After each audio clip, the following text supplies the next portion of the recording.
மல்லி சீரியலில் இன்றைக்கி என்ன நடக்குது அப்படின்னு சொல்லிட்டு பார்த்தீங்கன்னா, ஹாஸ்பிட்டலில் வந்து என்ன சொல்லிட்டு இருக்காங்க அப்படின்னா, மல்லியோட அண்ணாக்கு வந்து ஆப்ரேஷன் பண்ணணும். அதுக்கு வந்து 8லேருந்து 10 லட்சம் வரைக்கும் பணம் தேவைப்படுது அப்படின்னு வந்து டாக்டர் வந்து டிமாண்ட் வைக்கிறாங்க.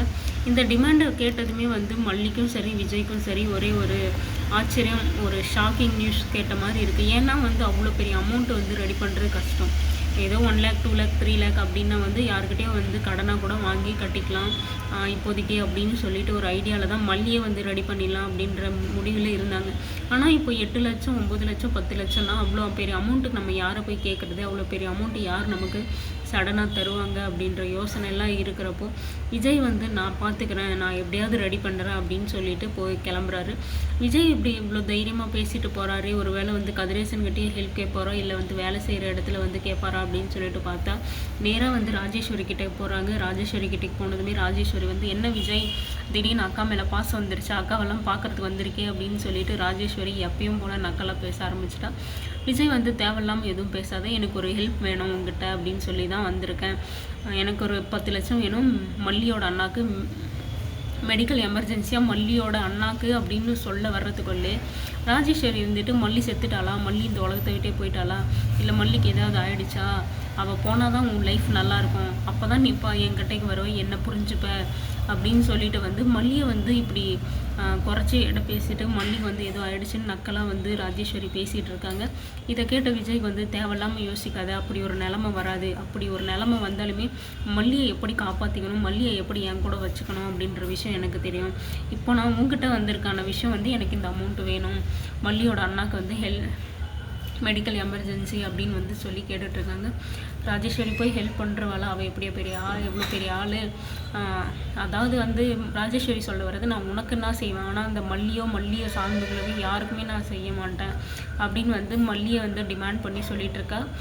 என்னால் வந்து ஹெல்ப் பண்ணவே முடியாது அப்படின்னு சொல்லிட்டு விஜய் வந்து இதுக்கு இது வந்து எனக்கு எப்படி எடுத்துக்கணும், இந்த ஒரு அமௌண்ட்டை வந்து எப்படி எடுத்துக்கணும் அப்படின்ற விஷயம் வந்து எனக்கு நல்லா தெரியும், உன்னை நான் எங்கே பார்க்கணுமோ அங்கே பார்த்துக்கிறேன் அப்படின்னு வந்து சவால் விட்டுட்டு போகிறார் விஜய் வந்து எந்த தைரியத்தில் வந்து இப்படி சொல்லிட்டு போனார் அப்படின்னு சொல்லிட்டு தெரியல. ஒருவேளை வந்து எப்படியாவது வந்து திரும்ப கோர்ட்டுக்கு போயிட்டு கேஸை போட்டு எப்படியாவது வந்து சொத்தை பாதியாவது வாங்கிடலாம் அப்படின்ற ஒரு ஐடியாவில் சொன்னாரா என்ன அப்படின்னு தெரியல. இப்போ கோர்ட்டுக்கு போயிட்டு அதை கேஸ் போட்டு திரும்பவும் பழையபடிக்கு இது பண்ணால் அவ்வளோ டைம் கிடையாது. இப்போ இவங்களுக்கு இப்போ அர்ஜெண்ட்டாக வந்து இந்த பணம் தேவை. அப்படி இருக்கிறப்போ இப்படி வந்து சொல்கிறதுக்கு வாய்ப்பு இல்லை. நம்ம போய் கோர்ட்டில் போயிட்டு கேஸ் போட்டு வாங்கிக்கலாம் அப்படின்ற சொல்கிறதுக்கு வாய்ப்பு கிடையாது. வேறு எந்த ஒரு தைரியத்தில் வந்து விஜய் வந்து நான் பார்த்துப்பேன், நான் எடுத்துப்பேன், எனக்கு தேவையானதான் நான் எடுத்துப்பேன் அப்படின்னு சொல்லிட்டு வந்து போனார் அப்படின்னு சொல்லிட்டு தெரியல. இவர் இப்படி சொல்லிட்டு போனதுமே ராஜேஸ்வரிக்கு ஒரே பயம் வந்துருச்சு. என்ன இவன் இப்படி சொல்லிட்டு போகிறானே அப்படின்னு சொல்லிட்டு உடனே வந்து வக்கீலை வர வச்சு விஜய்கிட்ட இருந்து ஒரு சைன் வாங்கின பத்திரத்தை வந்து கொடுக்குறாங்க. வக்கீலும் வந்து இந்த பத்திரம் கிடையாது, ரெஜிஸ்ட்ரேஷன் பத்திரம் வேணும் அப்படின்னு சொல்லி கேட்குறாங்க. ரெஜிஸ்ட்ரேஷன் தான் இவங்க பண்ணவே கிடையாது. இந்த பத்திரத்தில் என்ன எழுதியிருக்கு அப்படின்னு சொல்லிட்டு பார்த்தீங்கன்னா, என்னோடய சொத்து மொத்தத்தையும் என்னோடய அக்காவுக்கு ராஜேஸ்வரிக்கு கொடுக்குறேன் அப்படின்னு சொல்லிட்டு இவங்களாம் வந்து ஏமாற்றி தானே சைன் வாங்கியிருக்காங்க. ஸோ அந்த பத்திரம் மட்டும்தான் இவங்க வச்சுருக்காங்க. அது மட்டும் இருந்தால் மட்டும் செல்லாது, உங்கள் பேருக்கு ரெஜிஸ்ட்ரேஷன் பண்ணியிருக்கிற பத்திரம் வேணும், இல்லைனா வந்து இப்போ வரைக்குமே விஜய் பேரில் தான் இருக்குது எல்லா சொத்துமே அப்படின்னு வந்து ராஜேஸ்வரி தலையிலே வந்து குண்டை தூக்கி போட்டார் வக்கீல். இதை கேட்டு ராஜேஸ்வரி வந்து சைலண்ட்டாக இருப்பாங்களோ, ஐயோ அம்மா அப்படின்னு சொல்லிட்டு என்ன இப்படி சொல்கிறீங்க, இதுக்கு நம்ம என்ன பண்ணணும் அப்படின்னா ரெஜிஸ்ட்ரேஷன் தான் பண்ணணும், வேறு வழி கிடையாது. உங்கள் பேருக்கு ரெஜிஸ்ட்ரேஷன் பண்ணணுன்னா கண்டிப்பாக வந்து விஜய் தேவைப்படுவார். விஜய் தேவைப்படலை அப்படின்னாலையும் இந்த பத்திரத்தை வச்சு ரெஜிஸ்ட்ரேஷன் பண்ண முடியுமா அப்படின்றது டவுட்டு தான். ஏன்னா வந்து விஜயோட சைன் வேணும், என் பேர்லேருந்து என் அக்காவுக்கு கொடுக்குறேன் அப்படின்றது வந்து எல்லாருக்குமே தெரிஞ்ச விஷயம். இப்படி இருக்கிறபோது ராஜேஸ்வரி எந்த தைரியத்தில் வந்து விஜயை வந்து வெளியே தள்ளாங்க.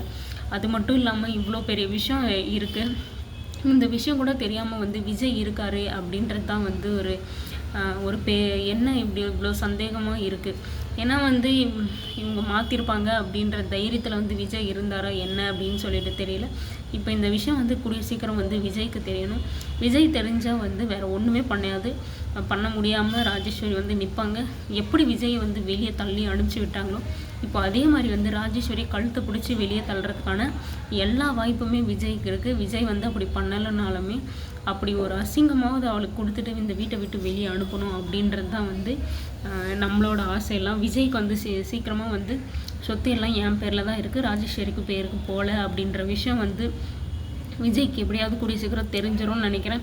அப்படி இல்லாமல் இவர் எப்படி வந்து இவ்வளோ சவால் விட்டுட்டு போனார், எனக்கு தேவையானதை நான் எடுத்துப்பேன் அப்படின்னு சொல்லிட்டு தெரியல. என்ன பிளான் வச்சுருக்காரு அப்படின்னு சொல்லிட்டு பார்க்கலாம். இப்போ மல்லி வந்து என்ன பண்ண போகிறாங்க நெக்ஸ்ட்டு அப்படின்னு சொல்லிட்டு பார்த்தீங்கன்னா, ரேணுகாவை பிடிக்கிறதுக்காக ஏதாவது பிளான் போடுவாங்களா, இல்லை இப்படியே வந்து இந்த பிரச்சனை அந்த பிரச்சனை, விஜய் மேலே இருக்கிற அன்பு, விஜய் தன்னை கவனிக்கலை, என் மேலே பேசலை, என்னை பார்க்க வரல அப்படின்ற வருத்தத்திலே இருப்பாங்களா என்ன அப்படின்னு சொல்லிட்டு தெரியல. என்னோட கெஸ் என்ன நடக்கும் அப்படின்னு சொல்லிட்டு பார்த்தீங்கன்னா, இப்போ விஜய்க்கு வந்து இந்த விஷயம்லாம் வந்து தெரிஞ்சு விஜய் வந்து ராஜேஸ்வரி வெளியே தள்ளி திரும்பவும் வந்து விஜய் அந்த பழைய வீட்டுக்கு போனாருன்னா கண்டிப்பாக வந்து மல்லியும் அங்கே இருப்பாள், ரேணுகாவும் கண்டிப்பாக அங்கே இருப்பாங்க. இப்போ இவங்க எல்லாரும் ஒன்றா இருக்கிறம்போது ரேணுகாவை என்ன பண்ணலாம் அப்படின்ற ஒரு இது வந்து மல்லிக்கு வரும். இப்போ ரேணுகா வந்து கதிரேசன் வீட்லேயே இருக்கிறதுனால என்ன பண்ணுறது, மல்லியால் வந்து கதிரேசன் வீட்டுக்கு போகவும் முடியாது, அங்கே போகிறதுக்கான உரிமையே வந்து கிடையாது. அதனால தான் மல்லி வந்து தயங்கி நின்றுட்டு இருக்காங்க. இப்போ எல்லாரும் ஒரே வீட்டில் விஜய் வீட்டில் இருந்தால் விஜயை தவிர வேறு யாருமே வந்து மல்லியை வீட்டை விட்டு போகணுன்னு சொல்கிறதுக்கு உரிமை கிடையாது. இப்படி நடந்தால் நல்லாயிருக்கும்னு நான் நினைக்கிறேன். என்ன நடக்குது அப்படின்னு சொல்லிட்டு வெயிட் பண்ணி பார்க்கலாம்.